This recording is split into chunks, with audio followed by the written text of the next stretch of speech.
Hello കൂട്ടുകാരെ, എന്നിലെ വീട്ടമ്മയോടൊപ്പമുള്ള 5 AM 30 Days PSC study ചലഞ്ചിലേക്ക് ഏവർക്കും സ്വാഗതം. Good morning. ആറ്റം ബോംബിൻ്റെ പ്രവർത്തന തത്വം എന്ന് പറയുന്നത് ന്യൂക്ലിയർ ഫിഷൻ. ആറ്റോമിക ഭാരം കൂടിയ ന്യൂക്ലിയസുകളെ ന്യൂട്രോൺ ഉപയോഗിച്ച് വിഘടിപ്പിച്ചു കൊണ്ടുള്ള ഊർജ്ജ ഉൽപ്പാദനമാണ് ന്യൂക്ലിയർ ഫിഷൻ. ഹൈഡ്രജൻ ബോംബിൻ്റെ പ്രവർത്തന തത്വം ന്യൂക്ലിയർ ഫ്യൂഷൻ.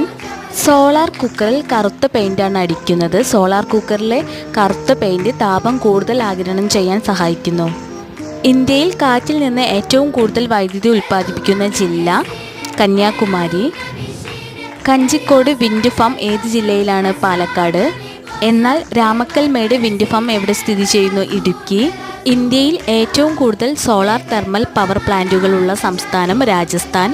പൂർണ്ണമായും സോളാർ വോൾട്ടായിക് പവർ പ്ലാന്റിൻ്റെ സഹായത്താൽ പ്രവർത്തിക്കുന്ന ഇന്ത്യയിലെ ഏക വിമാനത്താവളം നെടുമ്പാശ്ശേരി വിമാനത്താവളം.